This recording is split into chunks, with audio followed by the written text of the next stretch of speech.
Okay, so get ready, because we're diving into Christopher Nolan's Inception today. Oh, good one. Yeah, and we're going past all the visual spectacle stuff, right? To get to the core of what the film's really about, like how we understand what's real. Yeah, and what Inception does so well is it doesn't just tell you about reality. It sort of like pulls you in. Right. It uses this wild cinematic experience to make you question things just like it's doing to the characters. Exactly. And we've got a whole bunch of sources here, articles about the themes, philosophical stuff, even some behind the scenes from Nolan himself. Oh, wow. And it's our job to figure out why this film sticks with you. Like, why does it stay in your head for so long? Well, it connects to something we all feel. I mean, haven't you ever had those dreams that were so real, and then you wake up, you're like, wait, what's actually going on? Oh, yeah, for sure. Inception it takes that feeling to the extreme. Right. It's not just about whether Cobb can pull off the heist. It's the journey, Right, yeah. questioning everything. Totally. Yeah. And one of the first things Nolan does is he brings in this idea of like nested dreams. You go deeper and deeper into the subconscious. Okay. And each layer has its own rules, its own sense of time. Whoa. It's like going down a rabbit hole, but weirder because time itself bends. Right, right. Hours in one dream, just minutes in another. Yeah, that's where it gets you. Totally. Like, Yeah. what if our sense of time, of what's real, is just as bendable? Okay, so we're in these dream layers. How do you even know you're dreaming? That's where totems come in. Right. Your own object, like Cobb's spinning top, that acts different in the dream. So it's like an anchor. Exactly. Mm-hmm. To tell what's real from what's not. But even then, there's doubt, right? Like that paranoia the film gives you is so effective. It is. It's like Nolan is messing with us on purpose, you know? Like he's putting that uncertainty in our minds, too. Yeah. Mirroring what the characters go through. And then you've got the projections, the people in the dream. And they're not just effects. They're pieces of the dreamer's mind coming out. Often people they know. Like Mal Cobb's wife, who's passed away, she's visually amazing, but so eerie. Absolutely, because his guilt, his fears, he can't let go. Right. She blurs the line between real and not, making you think about, like, what is memory? Right, right. And that scene where the city folds on itself is beautiful, but it messed me up. Yeah. Like unsettling in a way. How do those visuals tie into what the film's saying, do you think? It's like the dream world is turning itself inside out, you know, defying physics.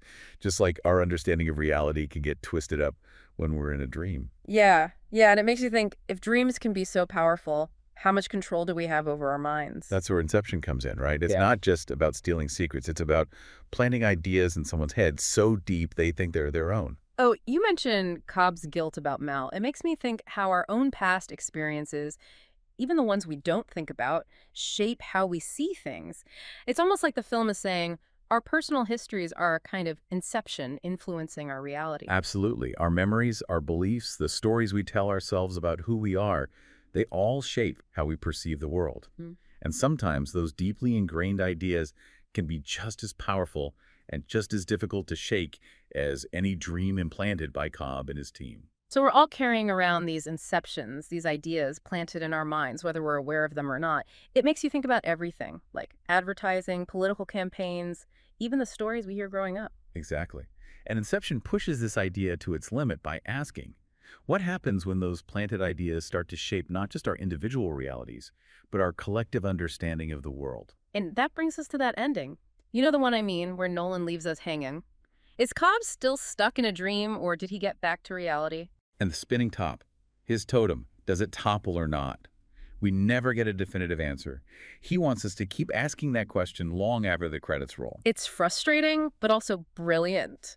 It forces you to think about your own take on the film, your own understanding of what's real. And this is where Inception goes beyond entertainment. It becomes a conversation starter, a catalyst for self-reflection.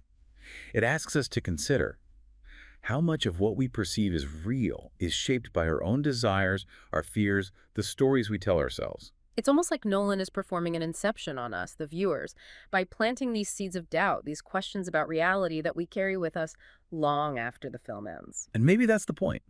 By making us question the very foundations of our perception, Nolan invites us to become more active participants in shaping our own realities, both internal and external. Okay, so we've established that Inception messes with our heads in a good way. But what makes it so impactful? What elevates it from just a mind-bending thriller to a film that sparks endless debate and analysis? I think it's the way Nolan blends those thrilling action sequences, those incredible visuals, with these profound questions about identity, memory, and the nature of reality itself. He doesn't shy away from the big questions, but he also doesn't offer easy answers. Right. He trusts his audience to engage with the material, to grapple with the ambiguity. And that's what makes Inception such a rewarding film to revisit. It's a film that stays with you, prompting new insights and interpretations with each viewing. It's like he gives us all the puzzle pieces and we get to put them together ourselves. Yeah, and that's the real magic, I think. It's not about getting the right answer. It's about asking the right questions. And one of the biggest ones it brings up is like, if our dreams can feel like waking life, how much control do we really have over what we think, what we believe? Oh, man, that's a question people have been asking forever, right? But Inception takes it and makes it something we can all relate to. Especially these days, right? We're drowning in information, like different regions of reality all shouting at us.